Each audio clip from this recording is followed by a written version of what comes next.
जिज्ञासु मित्रों, बहुत बहुत अभिनंदन है आप सभी का दिव्य सृजन में। प्रत्येक दिवस की भांति आज फिर हम यहाँ पर यह लाइव चर्चा का यह कार्यक्रम आपके समक्ष लेकर आ गए हैं। और आज का जो विषय है जीव की यात्रा। पिछले विषय में जो हमने सुना समझा, ममैव वांशो जीव लोके जीव भूता सनातना। भगवान कहते हैं कि यह जीव लोक में रहने वाला जो जीव भूत है, प्रकृति का अंग होने से भी भूत है और पंचभूतों से अभिव्यक्त होता है, पंचभूतों के संगठन से अभिव्यक्त होता है। तो पंचभूतों का संगठन क्या है? पंच तत्वों का, पंचभूतों का आपस में संगठित होना, मिलना, जिससे कि शरीर का निर्माण होता है। पहले सूक्ष्म शरीर का और फिर पहले सूक्ष्म शरीर का निर्माण होता है और फिर स्थूल शरीर का निर्माण होता है। तो इन सब से बने होने के कारण इसे जीव भूत कहा जाता है। भूत का तात्पर्य इस प्रकृति के तत्व से है। प्रकृति रूपी तत्व स्वयं ही भूत है। तो जीवलोके जीवभूतः सनातन, यह सनातन अंश है, सनातन अंश है उस परमात्मा का। लेकिन यह जीव इंद्रियों और मन के प्रति आकर्षित होता है, उसमें आसक्त होता है। इंद्रियों और मन के प्रति आसक्त होता है। कौन आसक्त होता है? यह जीव होता है। तो जब जीव यह मन, इंद्रियों और मन के प्रति आसक्त होगा, इनके प्रति आकर्षित होगा, तो फिर क्या करेगा? इनसे अपने आप को जोड़कर रखने का प्रयास करेगा, जुड़े रहने का प्रयास करेगा। इनसे अपने आप को जुड़े रखने का प्रयास करेगा। किनसे जुड़े रखने का प्रयास करेगा? मन और इंद्रियों से। मन और इंद्रियों से यह जीव जुड़े रहने का प्रयास करेगा। और यह जुड़ाव, यह लगाव, यह आकर्षण और यह आसक्ति जीव की यात्रा को आगे बढ़ाते हैं। तो जीव की यात्रा आगे बढ़ती है। तो जीव की यात्रा कैसे आगे बढ़ती है? जीव की यात्रा में कुल 6 पहिए हैं। एक मन है और 5 ज्ञानेंद्रियां हैं। कुल 6 पहिए हैं उसकी जो गाड़ी है इस यात्रा में। उस पर सवार होकर यह जीव यात्रा करता है। कैसी यात्रा करता है और इस यात्रा को क्या कहते हैं? सच पूछो तो यह यात्रा ही जीवन है। यह यात्रा ही जीवन है। अब यह जीव की यात्रा, जीव की यात्रा ही जीवन कहलाती है।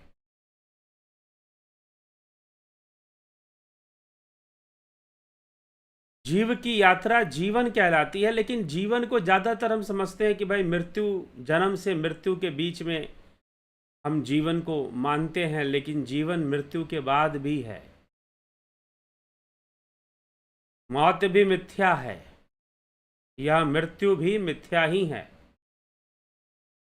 जीवन तो उसके आगे भी रहेगा और वही जीवन की यात्रा होगी और वही जीव की यात्रा होगी। मन और इंद्रियों का जो कोश है वह जीव के साथ बना रहेगा। और जीव जब देह का त्याग करेगा तो इनको साथ में लेकर ही जाएगा। इनको साथ में लेकर ही वो यात्रा करेगा। ऐसे ही यात्रा नहीं करने वाला, अपना सामान लेकर जाएगा। इस जीव के भी अपने कुछ सामान होते हैं। हम कहीं जाते हैं तो अपना सामान लेकर जाते हैं ना, कपड़े और बहुत सारी ज़रूरत के सामान बैग पैक करके जाते हैं। यह जीवात्मा भी कहीं जाती है, इस शरीर को त्यागती है तो अपना बैग पैक कर कर ही चलती है। और बैग पैक करना क्या है? कर्म, संस्कार, इंद्रियां, मन, इन सब का समावेश, इन सब का जो बैग है, झोला है, यह लेकर चलती है। यही भगवान श्री कृष्ण 8वें श्लोक में कहते हैं, 15वें अध्याय में, शरीरम यद वापनोति यच्चाप युत कर्म युत रामत ईश्वर गृहत वैतानि संयाति वायुर्गंधानि वाशयात। अर्थात वायु आशयात गंधान, वायु गंध के स्थान से गंध को ग्रहण करके ले जाती है। वायु गंध के स्थान से गंध को ग्रहण करके ले जाती है।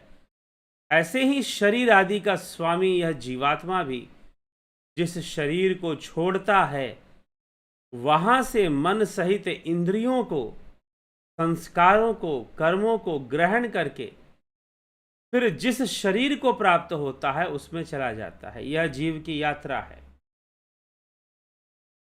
जैसे कि हम यात्रा करते हैं तो अपने पहनने वाले कपड़े और अपने इस्तेमाल की जितनी भी वस्तुएं हैं, जैसे टूथ ब्रश आदि और बहुत सारी चीज़ें हो सकती हैं उसमें, जो प्रतिदिन हमारे इस्तेमाल की उपयोगी वस्तुएं हैं, जब हम स्थान परिवर्तित करते हैं या यात्रा पर निकलते हैं लंबी, तो हम उन सभी वस्तुओं को अपने साथ रख लेते हैं, साथ लेकर जाते हैं। वैसे ही यह जीवात्मा बिल्कुल वैसे जैसे वायु गंध के स्थान से गंध को ग्रहण कर कर ले जाती है। वायु है, गंध के स्थान से अगर मान लीजिए, वायु के माध्यम से हमें बहुत बार बहुत तरह की अनुभूतियां प्राप्त होती हैं। पड़ोस के घर में खाने में क्या बन रहा है, पड़ोसी के घर खाने में क्या बन रहा है, वायु जो है बता देगी। वायु पड़ोसी के घर से, घर की खिड़की से जब बाहर निकलेगी और आपके घर में आपकी खिड़की से प्रवेश कर जाएगी, जब वायु पड़ोसी के घर से बाहर निकलकर आपके घर में प्रवेश करती है तो बता देती है कि पड़ोसी के घर में खाना क्या बन रहा है, किस तरह का खाना बन रहा है। कई बार हमें स्वयं ही पता चल जाता है। तो वायु गंध को लेकर एक जगह से दूसरे स्थान पर चली जाती है। वैसे ही यह जीवात्मा जब इस शरीर को छोड़ता है तो इस शरीर से मन और इंद्रियों और संस्कारों को, मन और इंद्रियों में व्याप्त जो संस्कार हैं, इनको लेकर चलता है और जाकर दूसरे शरीर में स्थापित कर देता है, दूसरे शरीर में स्थापित कर देता है, अर्थात पुनर्जन्म का संयोग बनाता है। और जैसे इंद्रियां और जैसे मन को लेकर यह जाएगा, वैसे ही योनि को भी प्राप्त हो जाएगा। लोग कहते हैं कि भाई कौन सी योनि, जैसे मन इंद्रियों को लेकर जाएगा। अगर अत्यधिक मन इंद्रियों में भोग लिप्सा अत्यधिक हो जाएगी तो संभवतः वह नीच योनियों में भी चला जाए, नीच योनियों में भी जा सकता है। तो यह जीव की यात्रा है। जीव यात्रा करता है। मन इंद्रियों के बंधन के कारण मन इंद्रियों के प्रति यह आकर्षित रहता है और मन इंद्रियों को ही ग्रहण करके चलता है। एक स्थान से दूसरे स्थान पर जब जाता है तो मन और इंद्रियों को साथ लेकर गंध रूप में, जैसे वायु गंध को ग्रहण कर कर साथ लेकर चलती है, तो वैसे ही जीवात्मा मन और इंद्रियों को भी साथ लेकर दूसरे शरीर में प्रवेश करता है, दूसरे शरीर को धारण करता है और पिछले कर्म संस्कारों को दूसरे शरीर में स्थापित कर देता है। फिर क्या होता है? पिछले जन्मों के कर्मों का भोग, क्योंकि वास्तव में कर्म किसने किया, कर्म किसने किया और कर्मों का फल कौन भोगता है? क्या यह शरीर भोगता है? जी नहीं। क्या कर्मों का फल शरीर भोग रहा है? जी नहीं। शरीर तो भोग का माध्यम मात्र है। यह जीवात्मा ही भोग रहा है। शरीर तो मात्र माध्यम बनता है भोग का, सुख और दुख के भोग का। शरीर के माध्यम से हम सुख भी भोगते हैं, शरीर के माध्यम से हम दुख भी भोगते हैं। तो शरीर एक माध्यम बनता है सुख और दुख को भोगने का, लेकिन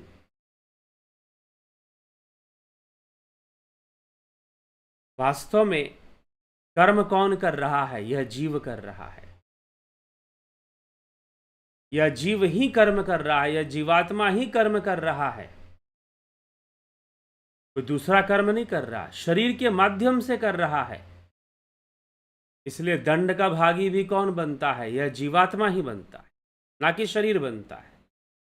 शरीर माध्यम बनता है। इसलिए जो मृत शरीर हैं, आप उनको चोट मारो, क्या उन पर फर्क पड़ेगा? जीवात्मा उनमें नहीं है। जीवात्मा उनमें नहीं है, वो तो वायु की तरह बाहर निकल गया। जैसे वायु गंध को लेके बाहर निकलता है और एक स्थान से दूसरे स्थान पे चला जाता है, वैसे ही यह जीवात्मा इस शरीर में मन और इंद्रियों को आकर्षित कर कर, उनको ग्रहण कर कर, उनके संस्कारों को ग्रहण कर कर एक शरीर से दूसरे शरीर में प्रवेश कर जाता है। कौन? यह जीवात्मा। यह जीव की बात कही जा रही है। जीव तत्व क्या है, यह समझना है। जीव कोई शरीर नहीं है। जीव कोई शरीर नहीं है। मात्र इस स्थूल देह को जीव समझ लेने से बड़ी भूल हो जाएगी, बहुत बड़ी गलती हो जाएगी। जीव तो वो सूक्ष्म तत्व है, वो सूक्ष्म है जो अंदर ही अंदर उस प्रकृति और चेतन के संयोग से जो जीव प्रस्फुटित होता है, प्रतिबिंबित होता है, प्रकट होता है। वह जीव भले ही इंद्रियों से देखने में नहीं आता है, वह जीव इंद्रियों से देखने में तो नहीं आता और ना यंत्रों से देखने में आ सकता है, लेकिन शुद्ध अंतःकरण वाला उस जीवात्मा को जान जाता है। तो वास्तव में कर्म करने वाला और आनंद का भोग करने वाला यह जीव ही है, ना कि कोई और है।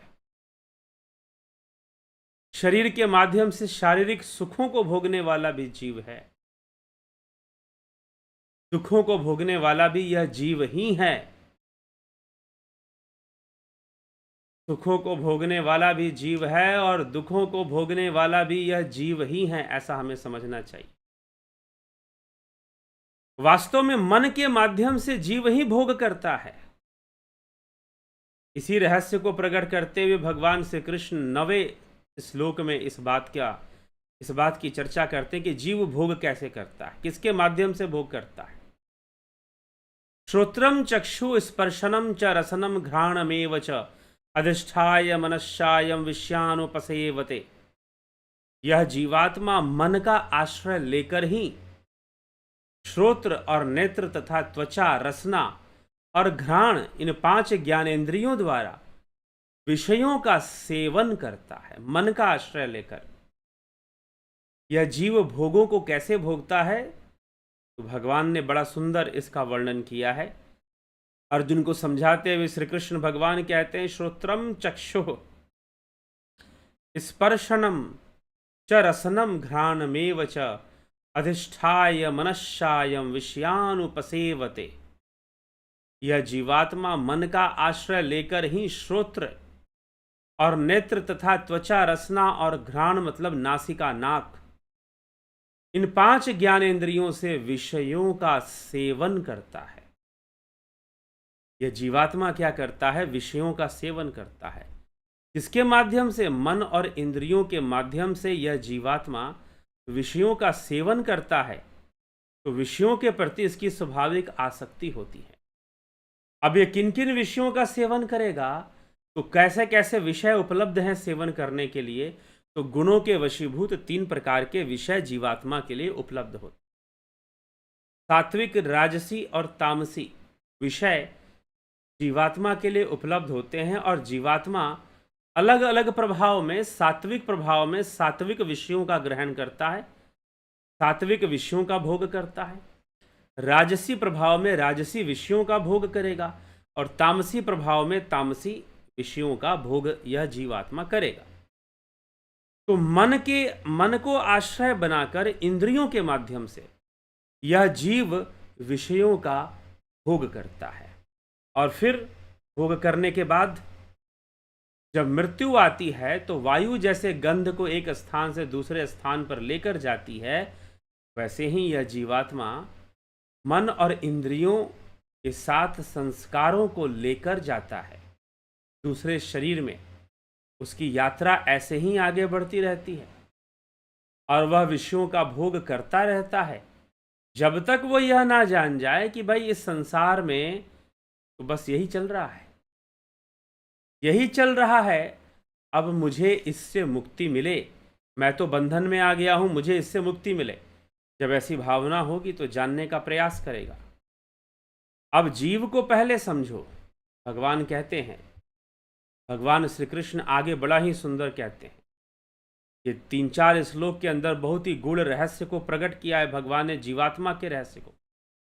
उत्क्रामंतम स्थितम वापि भुंजानम व गुणान्वितम विमूढ़ा नानुपश्यन्ति पश्यन्ति ज्ञान चक्षुषा। ज्ञान चक्षुषा, शरीर को छोड़कर जाते हुए या दूसरे शरीर में प्रवेश होते हुए, स्थित होते हुए, अथवा विषयों को भोगते हुए भी गुणों से युक्त यह जीवात्मा के स्वरूप को मूढ़ मनुष्य नहीं जानता है। ज्ञान रूपी नेत्र वाले जानते हैं, ज्ञान चक्षु जिनको प्राप्त है वो जानते हैं। दुर्भाग्य क्या है?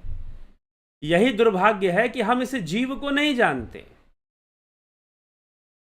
हम ज्यादातर मनुष्य जो साधारण जीवन, जो अध्यात्म के प्रति या ग्रंथों के प्रति, बिल्कुल साधना मार्ग या योग मार्ग के प्रति कोई रुचि नहीं रखते। वो बस शरीर के सुख को ही जीव का सुख मानते हैं, शरीर का होना ही जीव का होना है, ऐसा मानते हैं। तो मूढ़ मनुष्य जीवात्मा को नहीं जानता कि ये जीवात्मा क्या है, ये जीवात्मा कैसे मृत्यु के बाद भी अपने अस्तित्व में रहती है और एक शरीर को छोड़कर दूसरे शरीर में प्रवेश करती है। लोग जीवात्मा के रहस्य को नहीं जानते। जो मूढ़ मनुष्य है वह जीवात्मा के रहस्य को नहीं जानता, वो शरीर को ही जीव मानता है, वह शरीर को ही जीव मानता है। मूढ़ मनुष्य की विडंबना क्या है कि वह शरीर को ही जीव मानता है। तो शरीर को जीव मानना तो गलत है, क्योंकि शरीर नष्ट हो जाएगा, जीव तो नहीं होगा। लेकिन वो मानते हैं कि भाई जीव मर जाएगा, जन्म हुआ है तो जीवात्मा की मृत्यु भी हो जाएगी। कुछ ऐसी बातें भी मानते हैं कि जीवात्मा की मृत्यु हो जाएगी। जी नहीं, जीवात्मा की कभी मृत्यु नहीं होगी। मरना तो बस शरीर को ही है। शरीर नष्ट होगा, जीवात्मा इस शरीर से जब बाहर निकलेगा तो इस शरीर के साथ मन और इंद्रियों के संस्कार, मन इंद्रियों के साथ साथ उनके संस्कारों को लेकर निकलेगा और दूसरे शरीर में ले जाकर स्थापित कर देगा। जब नूतन शरीर धारण करेगा तो दूसरे शरीर में ले जाकर स्थापित कर देगा मन और इंद्रियों के साथ, और जीवात्मा की यात्रा आगे बढ़ती रहेगी। एक शरीर मिला, दूसरा मिला, तीसरा मिला। वासांसि जीर्णानि यथा विहाय नवानि देहानि नरोपराणि। जिस प्रकार से पुराने वस्त्रों को हम त्याग करके नूतन वस्त्र धारण करते हैं, वैसे ही ये जीवात्मा पुराने शरीर को छोड़ कर जब यह शरीर प्रयोग के योग्य नहीं, किसी काम में नहीं लाया जा सकता, तो जीवात्मा क्या करेगा? जीवात्मा क्या करेगा? इस शरीर को छोड़कर इस शरीर के साथ मन इंद्रियों का संस्कार लेकर निकलेगा और चला जाएगा, और फिर उस शरीर में दूसरे शरीर में स्थापित कर देगा। और फिर दूसरे शरीर में क्या करेगा? इस मन और इंद्रियों का, मन का आश्रय लेकर इंद्रियों के माध्यम से क्या करेगा? भोग करेगा, विषयों का भोग करेगा। अब हो सकता है कोई विषय उसे पसंद आए तो थोड़ा आनंदित हो जाएगा, कोई विषय उसे पसंद ना हो जाए तो दुखी हो जाएगा। दंड जैसा उसे प्रतीत होगा कि दंड मिला, कुछ गलत हुआ क्या, ऐसा उसे प्रतीत होगा। लेकिन दुर्भाग्यपूर्ण यह है कि इस जीवात्मा को मूढ़ मनुष्य जानता ही नहीं है। भाई ये सारा जीवात्मा का खेल चल रहा है, इस शरीर के माध्यम से भोगों को भोगने वाला तो जीवात्मा है, जीव है, जीवभूत जिसे भगवान कह रहे हैं। वही भगवान कहते हैं, उत्क्रामंतम स्थितम वापि भुंजानम वा गुणान्वितम विमूढ़ा नानुपश्यन्ति पश्यन्ति ज्ञान चक्षुषा। शरीर को छोड़कर जाते हुए, एक शरीर को दूसरे शरीर को छोड़कर जाते हुए और मन का आश्रय लेकर इंद्रियों से भोग करते हुए उत्क्रामंतम व स्थितम व भुंजानम अपि गुणान्वितम विमूढ़ न अनुपश्यन्ति ज्ञान चक्षुषः पश्यन्ति।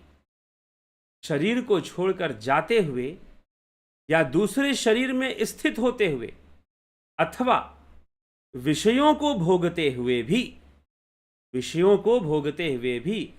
गुणों से युक्त, 3 गुणों से युक्त इस जीवात्मा को मूढ़ मनुष्य नहीं जानते हैं। ना अनुपश्यन्ति, लोग इसको नहीं जानते हैं। लोग तो शरीर को ही सब कुछ मानने लग जाते हैं। लेकिन ज्ञान चक्षुषः पश्यन्ति, जो ज्ञान रूपी नेत्रों वाले जो ज्ञानी मनुष्य हैं वो इस जीवात्मा को भली भांति जान रहे होते हैं कि भाई वास्तव में यह शरीर भोग नहीं करता, इस शरीर के माध्यम से जीवात्मा ही भोग कर रहा है। इन आंखों से यह शरीर नहीं देखता, इन आंखों से यह जीवात्मा देख रहा है। इस मुख से जीवात्मा बोल रहा है और कानों से जीवात्मा ही सुन रहा है। यह शरीर तो बस एक उसका क्या है, इंस्ट्रूमेंट है। इंस्ट्रूमेंट, एक संगीतकार होता है ना, उसको इंस्ट्रूमेंट दे दो, वो संगीत निकालकर आपको सुना देगा। लेकिन संगीत कहाँ है?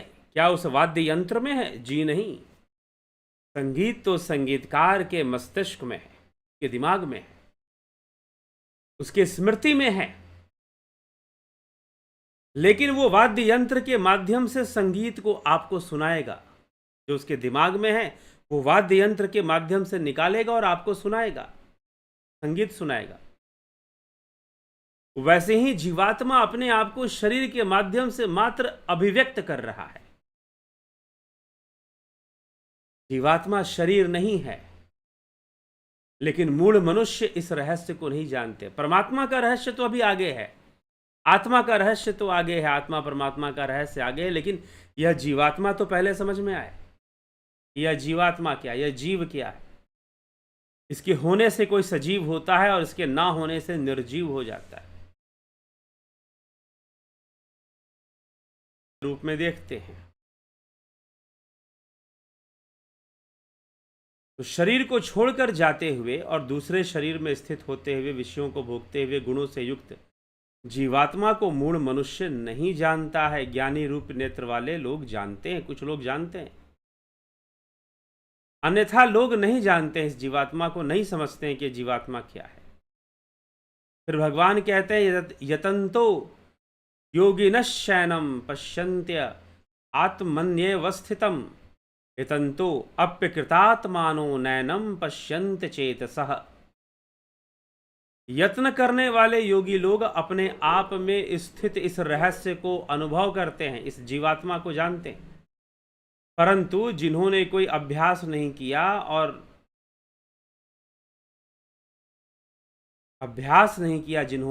जिनके पास ज्ञान दृष्टि नहीं है, ज्ञान चक्षु नहीं है, और जिन्होंने अपना अंतःकरण शुद्ध ना किया, अविवेकी अचेतस, जो सचेत नहीं है इस मामले में, वह अविवेकी की तरह ही हैं। वह अविवेकी यत्न करने पर भी इस तत्व का अनुभव नहीं करते। यत्न करने पर भी इस तत्व का अनुभव नहीं करते। क्यों नहीं करते? क्योंकि अंतःकरण शुद्ध नहीं उनका। कोई योग अभ्यास नहीं, कोई नाड़ी शोधन क्रिया नहीं, कोई ध्यान योग नहीं।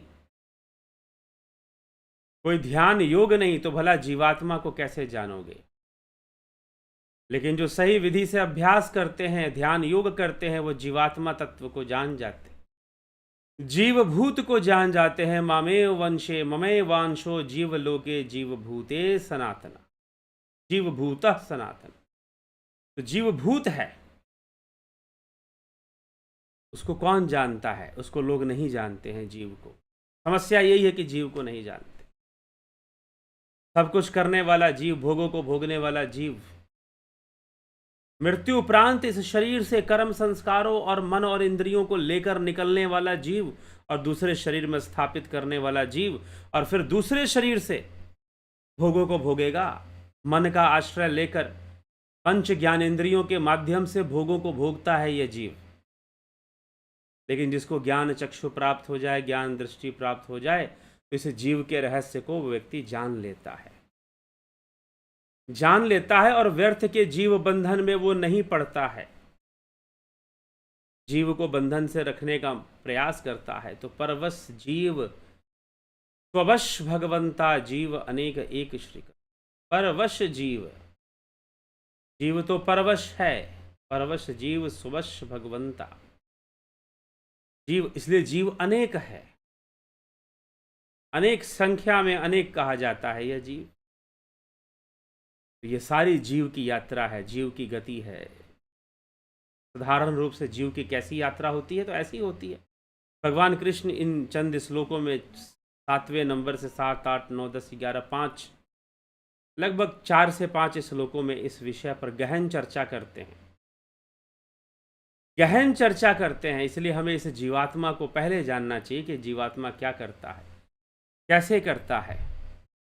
इसी प्रकार से यह सब दर्शन का विषय है और दर्शन का कोर्स चलता है, ऑनलाइन कोर्स 2 मई से 2 मई 2023 से शुरू हो रहा है, मात्र 900 रुपये में। अगर आप इसे ज्वाइन करना चाहते हैं तो जरूर ज्वाइन कर लीजिए दर्शन का यह कोर्स। चलिए आगे बढ़ते हैं और आपके टिप्पणी को देखते हैं, आपके कमेंट्स को भी देखते हैं।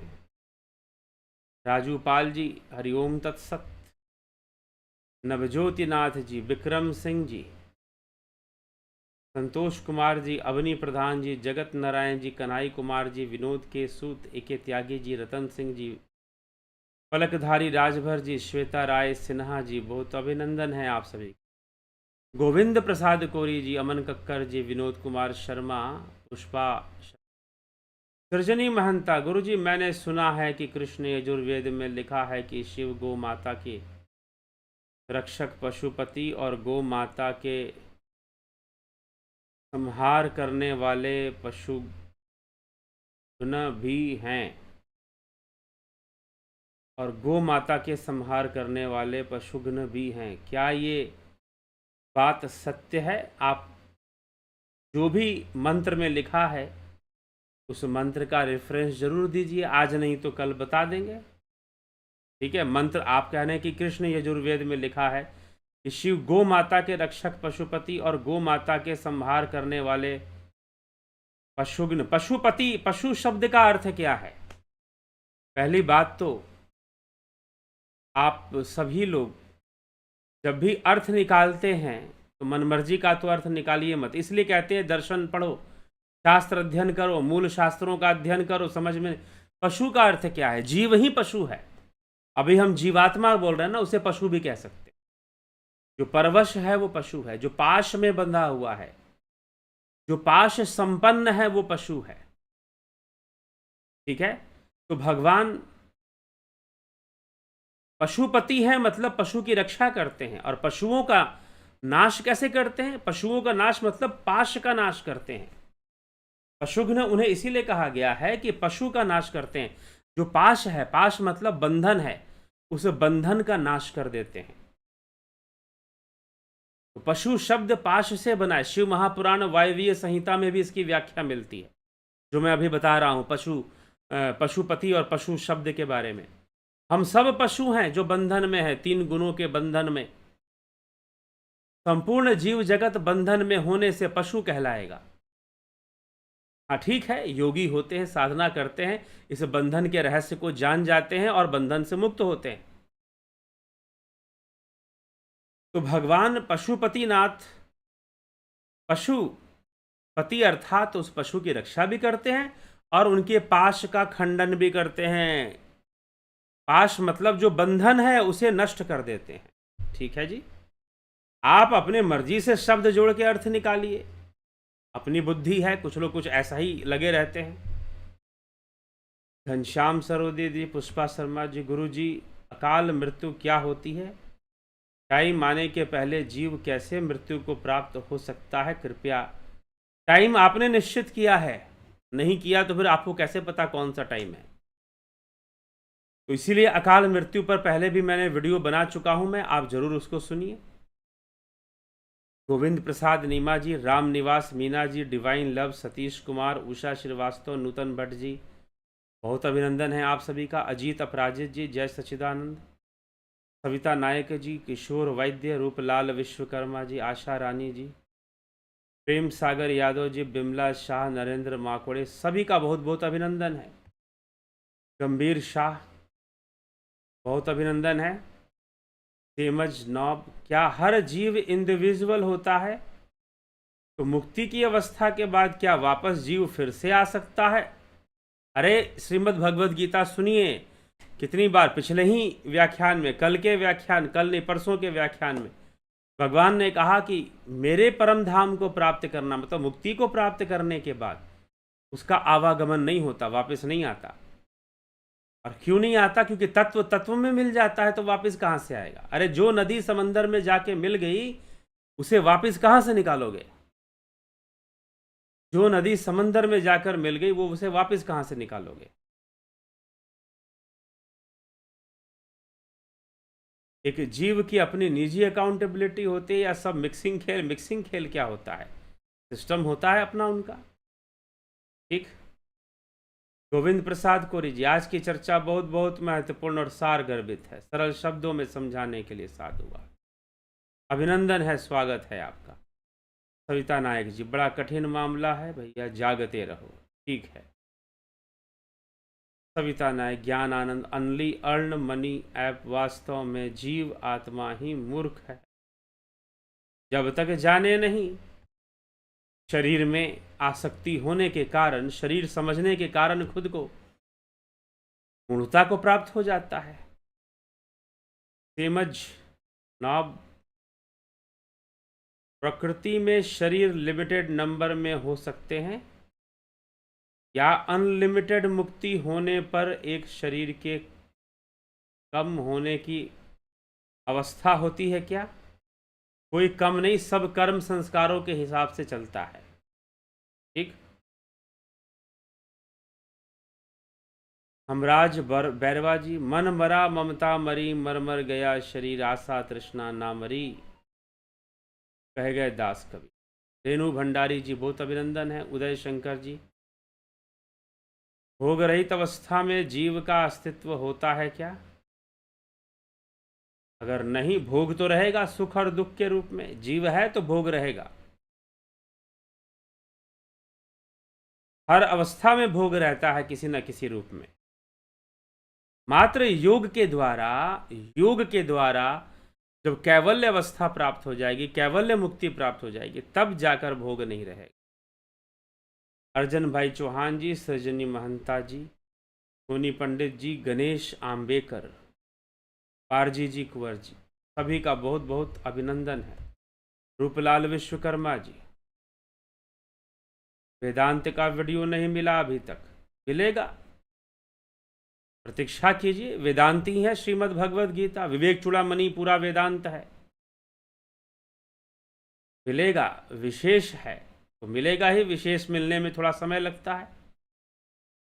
हीरालाल यादव जी, बहुत अभिनंदन। नीति सिन्हा जी, बहुत अभिनंदन है आप सभी का। तो चलिए इसी के साथ आज के कार्यक्रम को हम यहाँ पर विराम देंगे। कल फिर मिलेंगे। आप जरूर लाभान्वित हो इन सभी चर्चाओं से, चर्चा से, और इसका लाभ उठाएं। जीवन में जीवात्मा की स्थिति को समझें, जीवन में जीवात्मा की स्थिति को समझे कि जीव बस चल रहा है, भोग कर रहा है, कभी सुख का कभी दुख का। अपने ही कर्म संस्कारों से बहुत तरह के भोग हम पैदा कर देते हैं, बहुत तरह की चीज़ें आ जाती हैं सामने, और फिर जीवन में भोग भोगना पड़ता है। लेकिन इसी जन्म का नहीं होता, पिछले जन्मों के संस्कारों से आया हुआ होता है, पिछले जन्मों के संस्कारों से आया हुआ होता है। कई प्रकार के भोग आए हुए होते हैं। तो हमें बस यही विचार करना है, जो भोग है तो रहेगा ही रहेगा, जीव के साथ, सुख के रूप में, दुख के रूप में। लेकिन जब हम जान जाते हैं कि भाई ये सारा खेल जीवात्मा का इस ढंग से चल रहा है, तो एक शांति मिलती है, एक जीवन जीने का सलीका आ जाता है। भाई ठीक है, दुख भी आते हैं, सुख भी आते हैं, क्या किया जाए। आते हैं, समय है, बीत रहा है, बीत जाएगा। सुख का समय बीतता है तो दुख का समय भी बीतेगा। सुख का समय बीतता है तो दुख का समय भी बीतेगा। क्या कर सकते हैं। और यात्रा तो जीवात्मा को जब आप जान जाओगे तो बंधन मुक्ति की यात्रा करनी चाहिए, बंधन से मुक्त होने की यात्रा। और बंधन से मुक्त होने की यात्रा ही ध्यान योग की यात्रा है, जो कि अब आगामी 20 मई से शुरू हो पाएगा। आगामी 20 मई से शुरू हो पाएगा। तो यह ध्यान योग की यात्रा फिर शुरू हो जाती है जीवन में।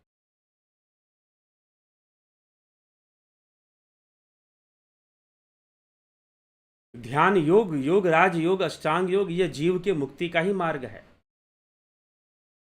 जीव फिर उस रास्ते पर वो बचने का रास्ता ढूंढेगा। जैसे ही आपको पता चलेगा कि ये जीवात्मा क्या चीज है, जीव क्या है, जैसे ही आपको पता चलेगा वैसे ही बंधन से मुक्ति का मार्ग भी आप ढूंढने लगोगे। ठीक है, चलिए, तो इसी के साथ आज के कार्यक्रम को अब यहां विराम देंगे। और जो फिलॉसफी कोर्स करना चाहते हैं, फिलॉसफी कोर्स में ऐसी बहुत सारी बातें हैं।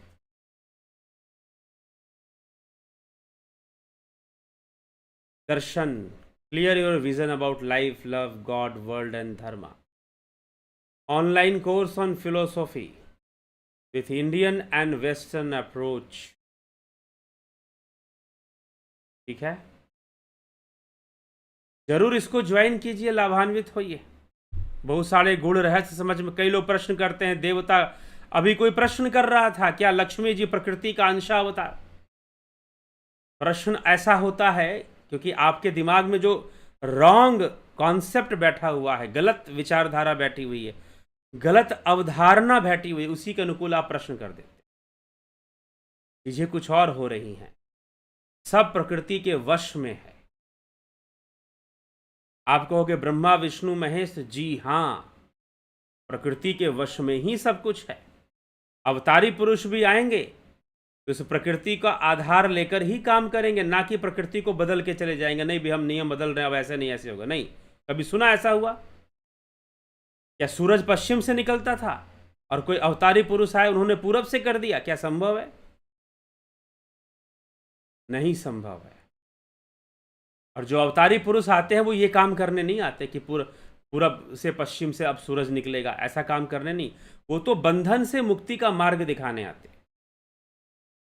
जो अवतारी पुरुष हैं वो बंधन से मुक्ति का मार्ग दिखाने आते हैं, ध्यान रखिएगा।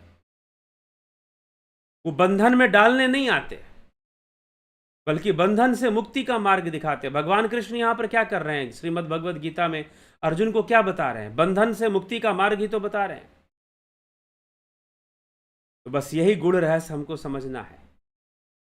ये तो मनुष्य किसी ऐसे पुरुष को ढूंढता है कि जो कृपा कर दे, जादू मंत्र कर दे, आशीर्वाद दे दे और क्षण भर में सारे दुख दूर हो जाए, चमत्कार हो जाए, नौकरी लग जाए, एकदम लाखों रुपया पीट कर आ जाए, सारी बीमारी ही दूर हो जाए, कुछ ऐसे कोई मिल जाए पुरुष। लेकिन अवतारी पुरुषों का यह कार्य नहीं है। अवतारी पुरुषों का कार्य है जीव को, जीवात्मा, इस मनुष्यों को बंधन से मुक्ति का मार्ग, और उन्हें मनुष्य जीवन मिला है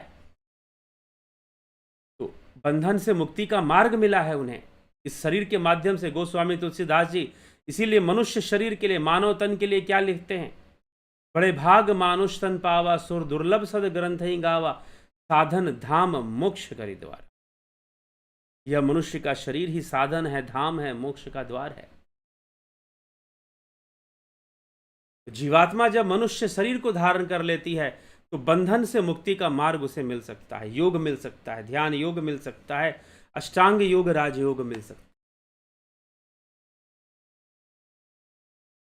ठीक है, तो यह विषय हमें समझकर चलना है। जब हम मार्ग पे चलेंगे तो बंधन से मुक्ति का मार्ग दिखाते हैं, लेकिन हम कई बार ऐसी, अब मोह माया के कारण हम सोचते हैं कि भाई नहीं, ये सारी पूर्ति हो जाएगी। सच्चाई क्या है कि संसार में भी जो बहुत सारी दुर्व्यवस्थाएं हैं, अगर आप मुक्ति के मार्ग पर हो तो वो भी अपने अपनी जगह पर सही होने लग जाती हैं अपने आप। अपने आप सही होने लग जाती हैं। कुछ चीज़ों को छोड़ दो, जैसे हो रहा है होने दो, अपने आप देखो सही होने लगेगी, समय लगता है। चलिए ठीक है, इसी के साथ विचारों को विराम देंगे। कल फिर मिलेंगे 9 PM लाइव चर्चा में। बहुत बहुत आभार आप सभी का। ओम तत्सत।